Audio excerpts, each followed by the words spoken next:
James, Raf, welcome home. thank you. It's good to be back. Now, I know a lot of you are free listeners, but there is a large number of you too who are paid listeners, and you'll be pleased to know that your money is going to a good place because we've sent James to SF to get on the ground to test out the Vision Pro. And you've returned from SF, from San Francisco, California, The heart United the States tech of industry. America. Yeah. I didn't end up using the Vision Pro. Well, that's why we sent you there. Yeah. Well, There's 6 months of premium subscriptions of Down Round. yeah, completely burned to a crisp so I could go over and give the Vision Pro a crack. And look, let me tell you, this isn't obviously an admin episode, but I just want to say that we probably could have had like any plan for how I was going to make that happen. Because you just put me on a plane to San Francisco with the instruction, like, find an Apple Vision Pro and give it a go. Strap it on. Yeah, and I was door knocking for, I reckon, like, north of 5 days, walking the streets of San Francisco, pounding on apartment doors. Yeah. Just being like, do you have an Apple Vision Pro in here? Well, at least tell us what that was like. Is it true that the libs have ruined San Francisco? The libs have ruined San Francisco. Oh, I had a look around, and it's not looking great over there, I'm going to be honest with you. In old SF, I'm not going to give a full pass to, the David Sachs and Jason Calacanis of the world. But that being said, the downtown area of SF is looking basically as bad as any major American city I've ever been to. But let me just say, there may be an unbelievable amount of human misery happening in the downtown area of San Francisco right now. On the flip side of the coin, they got driverless cars. Yeah, they exist. They exist, and you actually do see them puttering around quite a lot. So if you're just walking through downtown SF or in Haight-Ashbury or the Hayes Valley or areas around there, you will see driverless cars. Cars with no driver. Car with literally no driver, just shooting around. And you can order them. If you're in the beta program for Cruise or whatever, you can order yourself a driverless car to come pick you up when you've been on the piss. And before we get into the actual episode today, like, honestly, I think we've been quite critical of driverless cars, or at least critical of the position that they were round the corner the people were espousing 6 years ago, i.e. in 2016 saying they'll be here by 2022. How close are we? Maybe, well, look, yeah, I'll give a mea culpa that I knew that there were driverless cars around in SF. I was surprised to see as many of them as I saw. I was there for about, 5 or 6 days, and I probably saw a driverless car a few times a day. And there you can spot them from a mile off because they've got heaps of clunky equipment sticking out of them. But unfortunately, I didn't get to ride one. I almost did. I was with someone who was in the beta program for Cruise. But I will say, it doesn't seem completely ready for prime time. Everyone was freaking. There was a story there, like a local story, that like a driverless car had run over a dog recently. And the thing I think that really sticks out in my mind is that I saw one. There was a guy who had stopped his car. He'd obviously intended to pull over on the side of the road, and he was sort of just like staring at his phone. But his car was kind of sticking out a little bit more from the footpath than you would expect. And there was a Cruise car stuck behind him with nobody in it, just like spazzing out. Like, it was like reversing, then going forward and trying to go around him, then pulling back, then pulling out. It was a sorry scene. It was and I was looking at that and just had like visions crash into my mind of that happening in like every metropolitan area all around the world. And it's got a real like sort of thing. Like a non-human kind of look to it. Yeah, totally. There was like a bunch of people behind it. And before this car had arrived, they were just going around this guy, as you would, as any like normal driver. But this one was just like shooting back and forth and like freaking out. Completely empty. Nobody in it whatsoever. It was a real chilling sight. And like, I was speaking to my friend over there who is part of this beta program and has used driverless cars to get back from being out or whatever. And he said that they're not bad, but they do things that are just like baffling that a human Uber driver, for example, will never do. Yeah. Like if you order one and then it's coming from the opposite direction and it arrives on the other side of the street from you, an Uber driver will probably like roll down the window or message you, "I'm here," and expect you to kind of run across the road and meet them, which is part of like the human social contract in 2023. Yeah. If the Uber driver's on the other side of the road, you go over. Yeah. But instead, these driverless cars will like do a full loop of the whole block Yeah. to come back around on your side. As well as like obeying all laws, right? Which It's can not just take gonna fang a Yui. exactly, which can take like 10 minutes in traffic for it to like ride back around. So I don't know if it's totally, yeah, for the rest of my life, I think, until I die, whenever I hear someone mention driverless cars, I'm just going to think about that car just be like, back and forth, unable to like tackle the problem of like going 30 centimeters to the left to go around this like moron on his phone.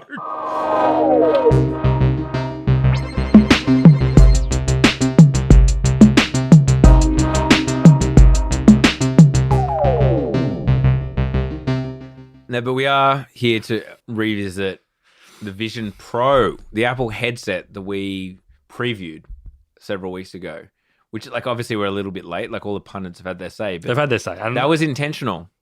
we didn't want to fly off the handle and just freak out. I didn't want to just respond to Apple PR No. or Apple marketing. No. I wanted to respond to people who were responding to Apple PR. Exactly. We wanted to be one order removed from Apple PR. And you were in And I was SF. I was in America, so we didn't have time. So we posted our episode about Swimply, which I hope you all enjoyed. A bit off the beaten track from your average downrange episode, but the feedback has been unbelievably good. Yes, indeed. More use of the C word was some feedback I got. So anyway, like let's go back in time.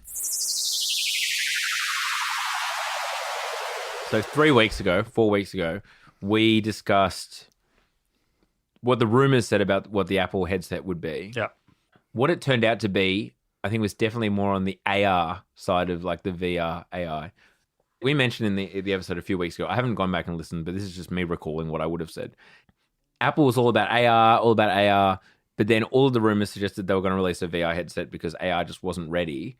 The reason the rumors obviously were all VR is that it's not like glasses. It's not like glasses that you can kind of project some vision onto, but like otherwise you're seeing through kind of a pane of glass at the real world.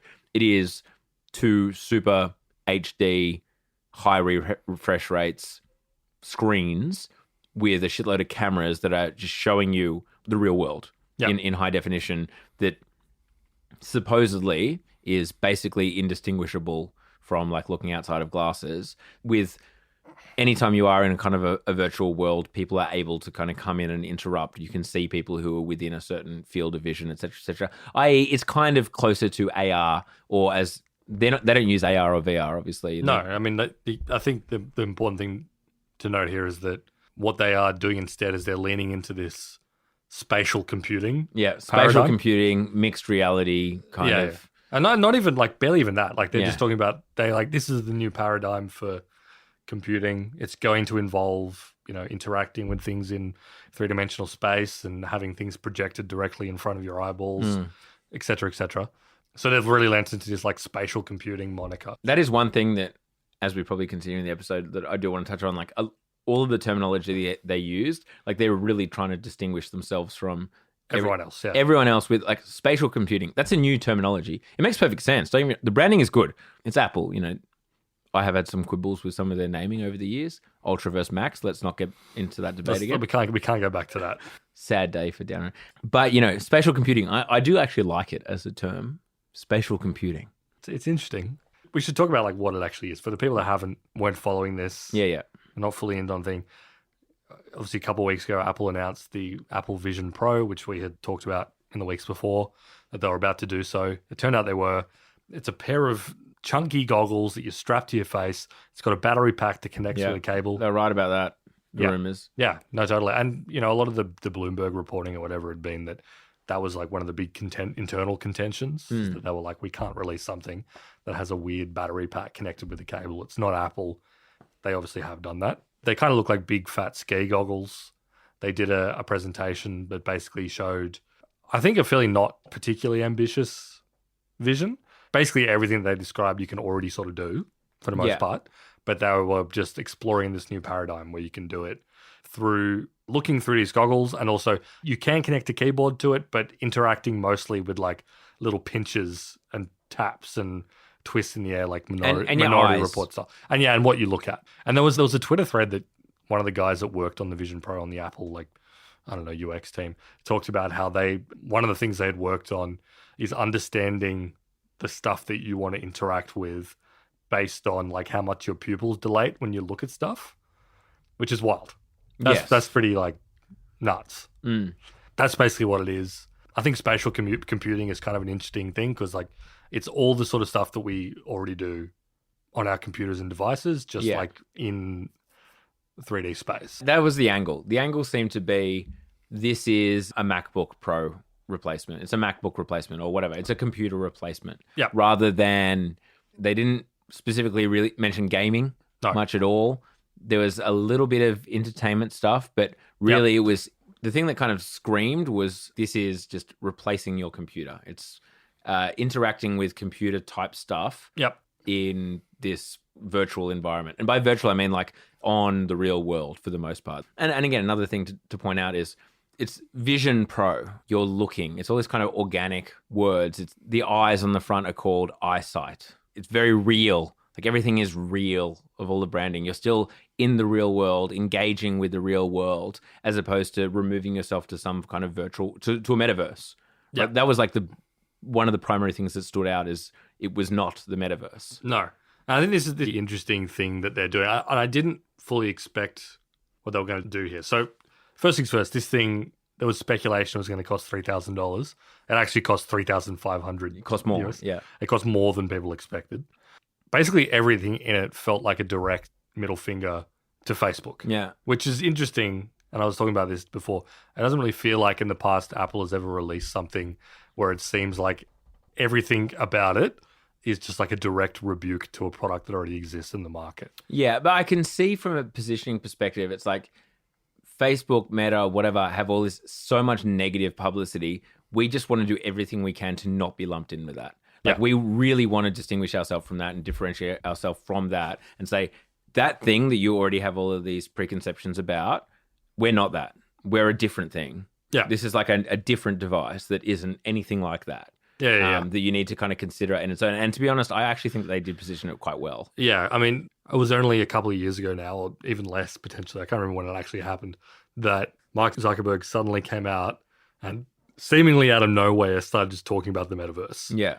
And this was a little bit ahead of the time that they rebranded the entire company to be called Meta. You know, he started doing these interviews with all these publications being like, oh, we're actually a metaverse company. And we're all about creating this like fully interactive, three-dimensional third space where you can hang out in virtual worlds. Yeah. And it's called the metaverse. And now our company's called Meta, which I think, you know, I'm not 100% calling it, but I feel like that was one of the worst branding decisions in history. If only because now nobody that makes hardware that people like will ever be interested in like buying into this metaverse thing, which was in its like original conception, it was meant to be like the metaverse is like the next internet. Yeah. Everyone's going to hang out in these virtual worlds and all these different companies are going to build it. Facebook and Apple and Microsoft and Google and Epic Games and like all these other companies are going to build quote unquote the metaverse. Yeah. Whereas now it's like, why would anyone that's not Meta do that, call it the metaverse and just like participate in like a Facebook branding exercise? Yeah. It just seems really dumb. But you're right. Apart from all the weird branding stuff, Mark Zuckerberg's vision is like, it's all about presence and hanging around in like 3D space. You go to a meeting and like you and your office mates meet in like the Milky Way. And like one of your office mates comes and he's like Sonic the Hedgehog. And that's his real personality and it's just shining through. And yeah, maybe you're talking about spreadsheets, but he's like Sonic the Hedgehog. And here's your other mate who's like a big weird lizard. Yeah. You know, like this weird kind of completely detached, but also kind of embodying people being present in their own, I don't know, whatever you want to do. Apple's obviously been like, that's fucking bullshit. Yeah. We're not interested in that vision. Yeah. Instead, this is just like the computers you already use. Yeah, it's a better way to interact with the computers you already use. They announced this thing where if you're wearing the goggles, you can still appear in FaceTime as like an AI-generated version of your real human face. Yeah, it'll like map it onto your face and like basically it's what you're doing but without the goggles. Yeah, which even in their like extremely glossy preview thing kind of looked weird and unsettling. But it's clear that they're kind of like, we don't want you to have like a weird 3D avatar. Even though they have like Memoji. Yeah, they have Memoji, but they very much ran away. Like, Memoji are not mentioned in No, the. they don't want you to be like Memojified No, in the goggles. no, it's a real version of you just there. And also, like, very heavily on, like, if you're wearing these things and you're in your spreadsheets and someone walks over to you, you will see them enter Yeah, the emerge frame. digital space and like to talk to you. Like, because you are still in the real world. Like, you are still Yeah. present. Like, you're not in metaverse. You're You're here. You're here. There's you're just in like a new. The video they showed had this like classic Apple thing where it's like the long-haired dad who's like looks like a California hippie, but he's like tech forward, like the ideal Apple consumer or whatever. Tech dad, yeah. Yeah, tech dad. You're familiar, I'm sure. And he's like wearing the goggles and he's like working on like architectural diagrams while at his kitchen bench. And then like his kid comes out of nowhere and like kicks a soccer ball at him. And he's like, whoa! And like catches it and kicks it back. I don't think... That's a little weird. Right? Because like... But they're trying to represent like, oh, you can use this, but you're not in the metaverse. You're in the real world. Yeah. And people can interact with you and you can see it happen. You're not cut So off. Don't worry. Yeah. Yeah, exactly. Yeah. You're using your eyes and your vision in this world. Totally. I mean, that stuff is always going to be weird. And I think every time they tried to marry the actual interacting with the real world, situations where it would be weird for a dad to be doing architectural diagrams on his laptop in the kitchen while his kids are mucking around, right? Like, that's not exactly where you want to be designing like a bridge or whatever, like, or, you know, the next kind of beautiful kind of home. Just cut to like a bridge collapsing into the river. Right. All these cars play. The funniest one for me was like it showed the guy who was like camping in the wilderness or whatever, and then like he puts on the Vision Pro and just starts watching Ted Lasso on like a cinema-sized screen. Yeah.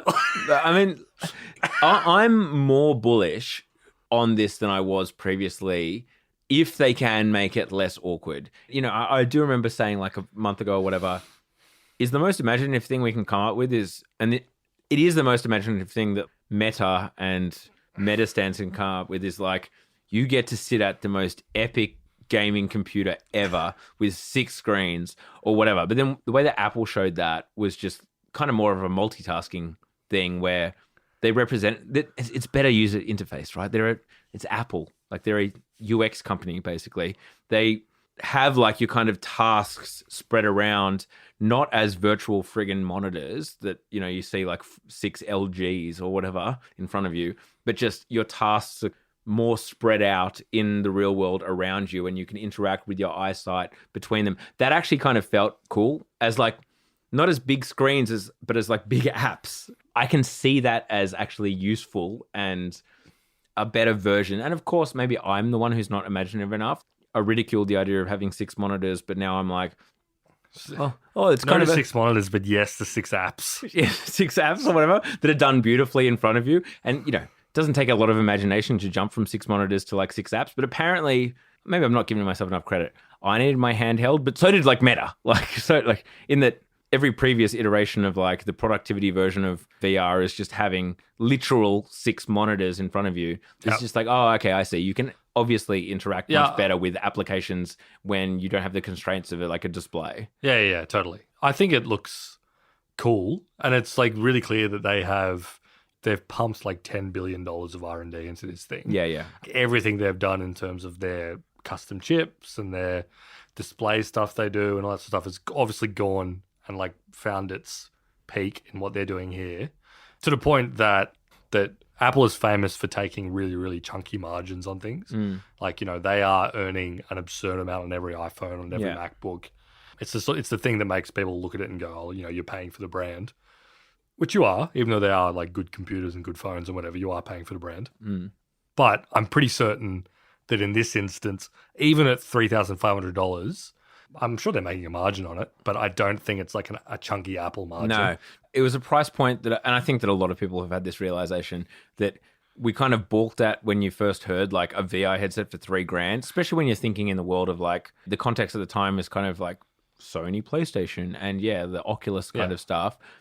now when you look at this and the guts that it has, $3.5 grand sounds about right. It sounds about if right. not cheap. It doesn't It's necessarily like mean 17 cameras and like 2 different fucking process, like an M2 and an R1 or whatever, which is basically an M2 but just made for virtual reality, and the screens themselves for the 60. They've got 2 4K screens done that are tiny. So like I get it. To be clear, that doesn't necessarily mean that I think people are going to like leap at it and buy it en masse at $3.5 grand, but like it makes sense for what they're trying to do. I mean, this is the other thing, and we talked about like who's going to buy this. I mean, I want one.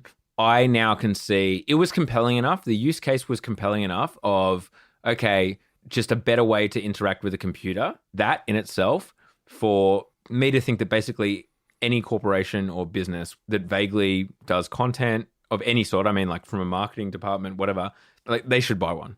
Like any business should probably buy one. Every business should have an Apple Vision Pro. Well, that has like more than a couple of hundred employees, I think should have one. Not every cafe or whatever. Every cafe should have a Vision Pro. No. And the guy who's at the counter serving you should have one. Businesses need to be across it, I think. I get it now. I can see a world in 10 years' time where they're much more ubiquitous. I'm not talking about a world where people are walking down the street with them all the time, but where it actually is more efficient for working and doing meetings, etc. It is more potentially productive and a better experience to work in that space, and a place that more and more people may be viewing media, sport, as we mentioned in the sport episode briefly, viewing sport, viewing entertainment, etc. So like if you're a business that has a few hundred people, and you produce content of any kind of sort, and as I said, social media, friggin' video content, whatever it is, you probably need to get across it. And there'll be enough businesses in the world who are thinking along those lines that will buy them, that it'll be very hard to get your hands on them. I actually agree that I think it's going to sell maybe better than people expect, and like a lot of people are going to want it, and like I think supply will probably be pretty limited, maybe artificially, who knows, but like I think it will sell a number of units. I don't think it's going to be a failure as a product. Even after looking at it, I was like, I'm still not totally convinced. This year, like so many, like Facebook's effort essentially is like Apple being like, we need to figure out what is, and we've talked about this on Down Round before, we had an episode about it. The next thing. What's the thing after the smartphone? Yeah. And the smartphone, I don't necessarily think it's like the fucking Francis Fukuyama end of history of devices, right? And this logically seems like the next thing. But it's like nothing about it that I look at looks so dramatically better that you must do it in this paradigm. I think it's a good start. And it's so obvious that they've done this so much better than what the Oculus is, and what, and what existing products are. Like, which we talked about. We're like, are they just going to do the things that everyone else has done, but just so much better that it's now compelling? Yeah, and I think that's basically what they've done. They've been like, this is the same sort of paradigm. As I said, they've directly rebuked the way that Facebook has thought about it. And we talked about this in I think, our Metaverse episode ages ago. Mark Zuckerberg has followed the Metaverse thesis to the T as closely as he can. I wrote about, I read that book that Matthew Ball put out, which is like the Metaverse and all his essays about how this was working.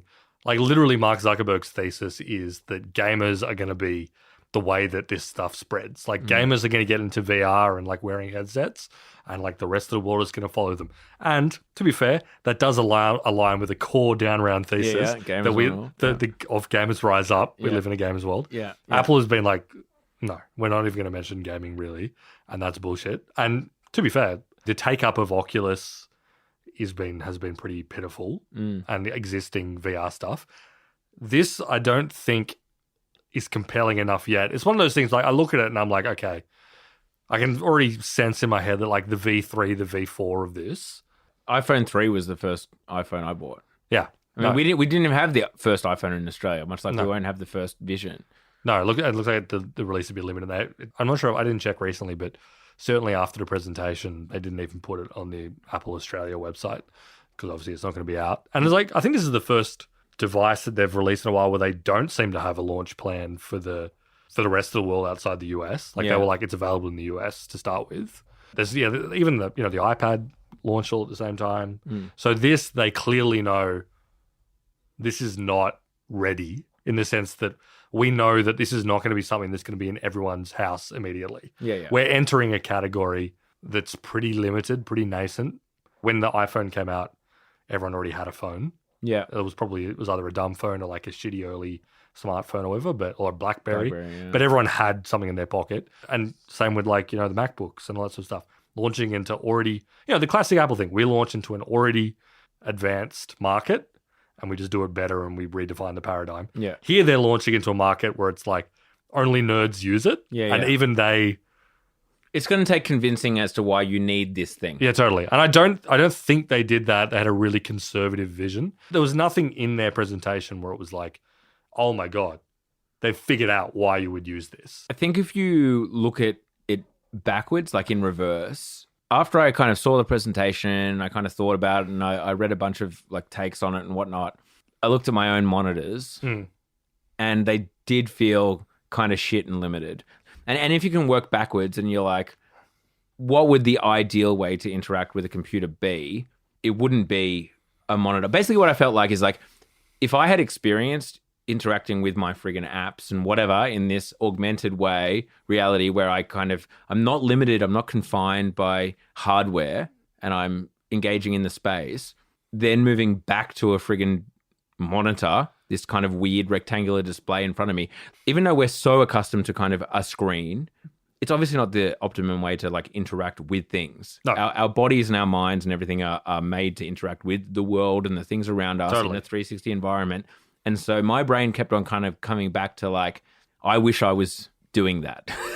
Like, I wish I was interacting in that world where it wasn't constrained by, all of a sudden my screens look tiny and shit.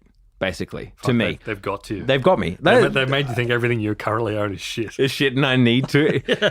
If I truly want to visualize with my real eyes in like the real world, I need to like strap goggles onto my head that last for 2 hours, etc. Yep. But point being, like, I buy it. It's a better way to do things. No. Basically is what I think. So therefore, if it is a better way to do things, eventually we will end up there. Yeah. No, right now, it probably won't be that good. No. And I get it. And you're right. Like, they've made probably the best like VR, AR, etc. pitch that anyone has made to date. Yeah. They obviously have the full force of their brand behind them.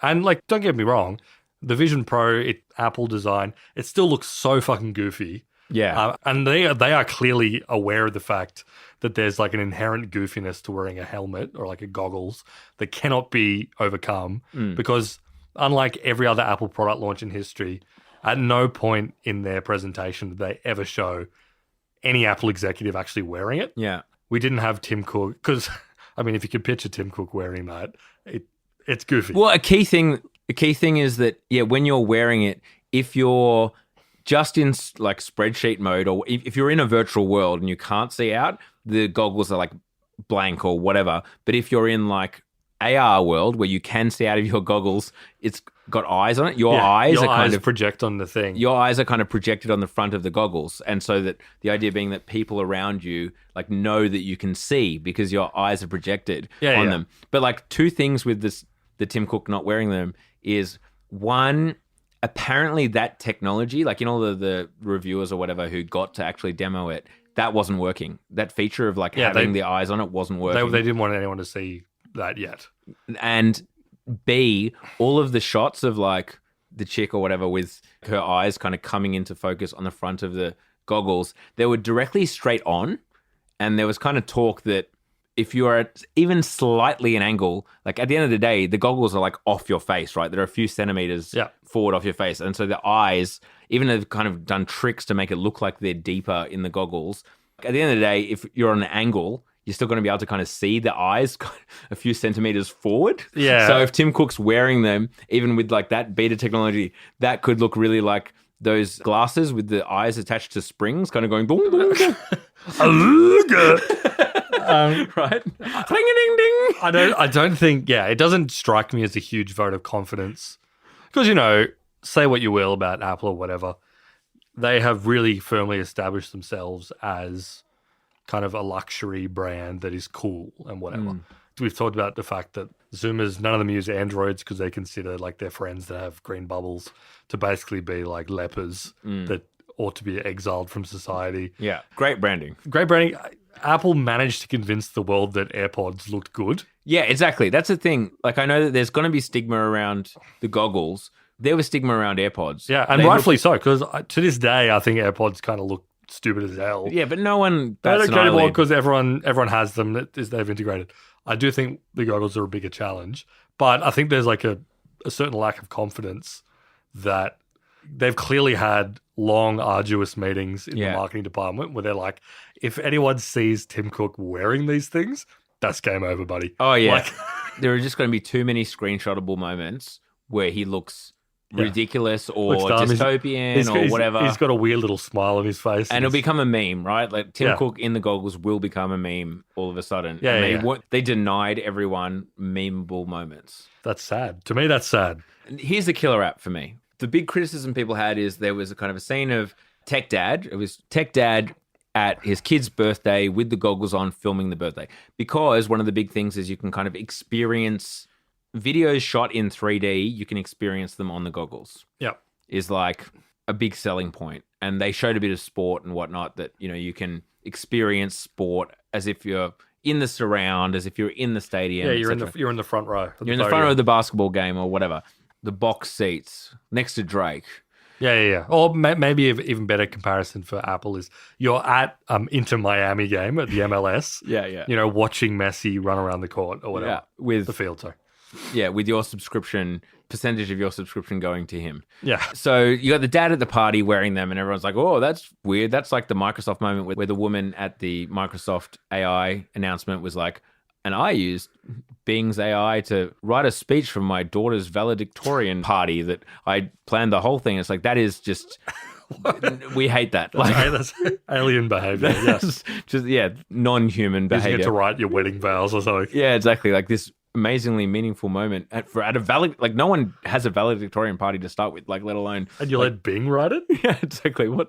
Anyway, so Apple's moment of that was Tech Dad filming the kids, but I actually think, and I feel like some of the parent Downies, will feel me on this. Downy dads. This is the thing I withheld from you. I was like, I have an opinion on this, and we didn't discuss it before the pod because I wanted to drop it on you now. Okay, I'm ready. For parents, that is the killer app.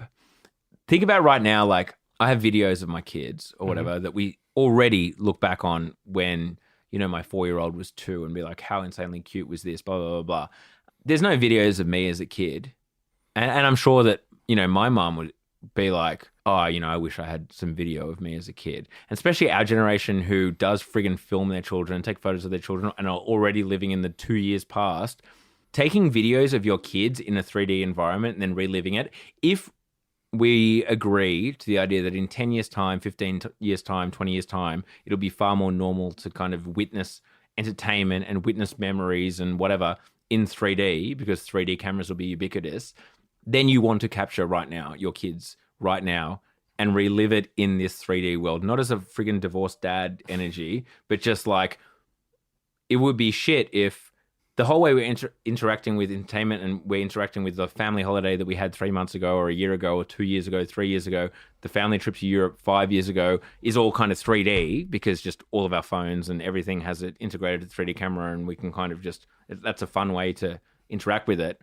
Like, why do I have to like pull up within my goggles a 2D version video of my daughter when she was 4, when she was 5? And I can see the pipeline there because yes, you can now watch 3D videos on the Vision Pro when you get one, but almost guaranteed the next iPhone will have a 3D camera. Yeah, for sure. And they're going to be like, well, if you want to view that, you're going to need in like a proper context. I actually don't know how else you're going to watch it. No. You're going to have to get the Vision Pro or probably more likely they'll release the Vision that's $1,000 cheaper or whatever. Yeah. That's part of it as well. They are selling a product that's not ready in terms of like manufacturing processes, materials, technology, which is like a big swing for them because they've never, as far as I'm aware, they haven't released like a pro version before they've released like the entry level version. Yeah, totally. Like where they've released the expensive one and then released the cheap one later down the track. Yeah. I don't think they've done that before. So it's like a weird big swing for them to be like, we're releasing the really cool, forward-looking, futuristic version that's probably too expensive for most of you. Yeah. But is what we think is the next paradigm of computing or whatever. Yeah. But I think that they also released this. Another point is like a lot of people talk about having motion sickness and blah, blah, blah, blah. Apparently at 60 frames per second, it's fine for 98% or 99% of people won't get motion sickness at that refresh rate. And Also, like a lot of VR things, you have vignetting. It's not fully wraparound. These screens, the 4K screens, you're fully immersed. Like there is no edges. Your peripheral vision is still filled. It feels more normal. The cameras and the processor and everything is fast enough so that you're actually staring at screens, but you feel like you're not. A couple of reviews I read did seem that in points they felt a tiny bit of like lag here and there, but a lot of reviews also said that they didn't. Yep. The point being, to me, it feels like they basically had this baseline of the refresh rate or whatever has to be fast enough. It has to be full wraparound. It has to be this kind of resolution, blah, blah, blah, blah. Once we meet that, we release a product. Like Yep. we're not releasing a product that 50% of people can't wear because they get motion sickness Yep. or whatever it is. And they've kind of hit that point. They're entering the category. It has to be pitched at pros because, as you say, there's no current market really for it. But for everyone who like does agree that this is the future of computing in one way or another, they need to be in the space. I don't know. It does make sense for me now. I've been won over. The presentation won me over. You're fully into it. Get the goggles on me. If we agree that in the future this will be a better way to interact than screens, then it will be the future. Then that means that Apple needs to be playing a part in it.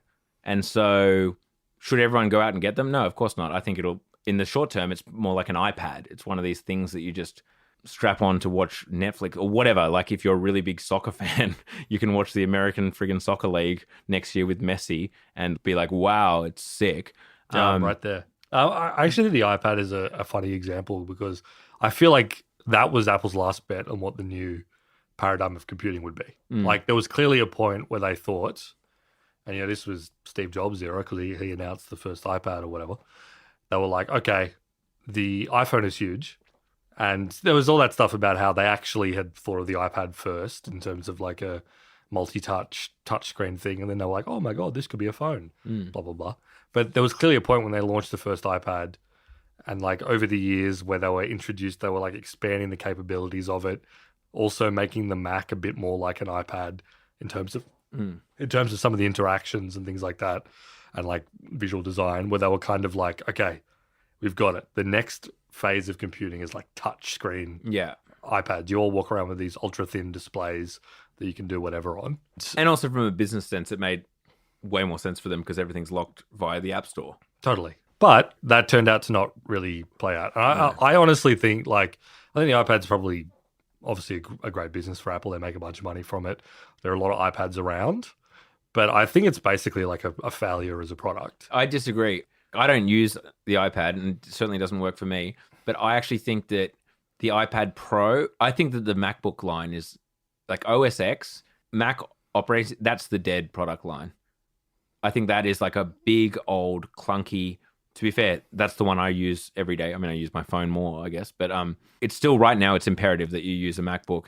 But they're slowly but surely, finally, like Final Cut and Logic and whatever are on the iPad. On the iPad, you can use a cursor and you can use a keyboard and blah, blah, blah, blah. They're trying to do multitasking. I think that in their mind, it's OS X that's dead and they want to slowly push everyone over onto a version of an iPad Pro and like let OS X wither and die. And that's kind of the old world. That's at least what and I agree with you that right now that the iPad for 99% of people who buy them is just like a thing to watch Netflix in bed on, which is not really an essential product. But I can see them attempting to like over time push everyone towards like that is the operating system of the future. So I don't think so because I think that they wanted to do that and now they've like faffed around for a while. They've also like split the iPad and iOS like operating systems. The and now it's called iPad OS, and they've done nothing with that. Like, they introduced some iPad specific stuff with multitasking or whatever.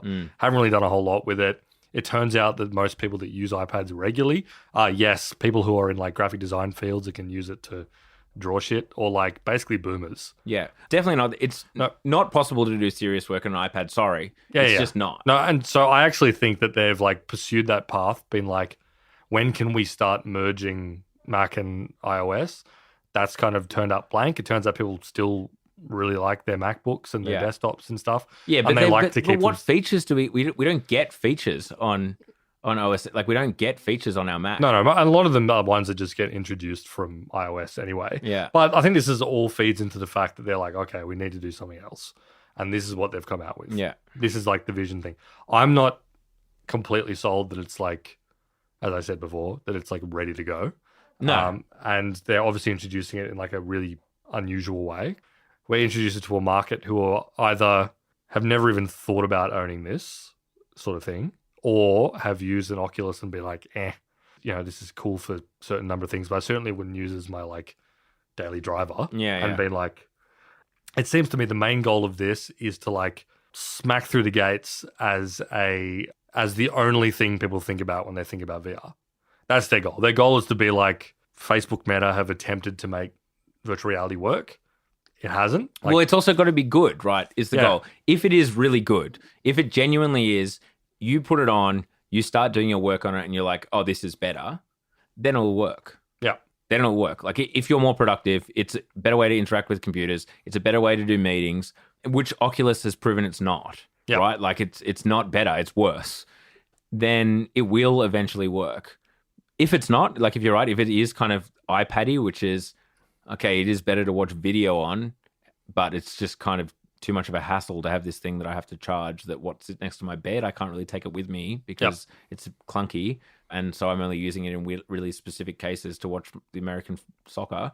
Then, yeah, of course, it won't work. But I come back to the fact that spatial computing is better than computing. It's two words, first of all, and it's got space in it. Yeah, right? And so if that's the case, then it's inevitable.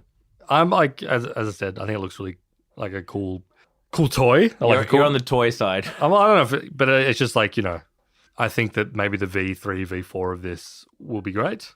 No, I'm not paying for V1 with my own money.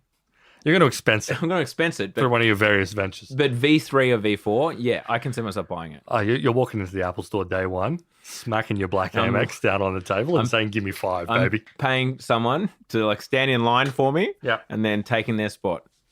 Absolutely. See you there.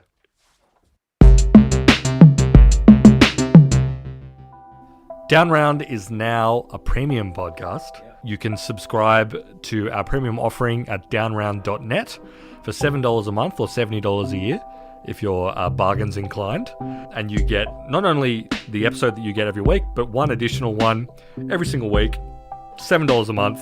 It's a great bargain. We go deep on... this is a terrible one. No, it's fine. You're right. We go deeper on the issues. We say more crazy shit. Yeah, exactly. If you want to hear us say stuff that's basically balls to the wall, maybe even illegal. Downround.net, you'll find us there.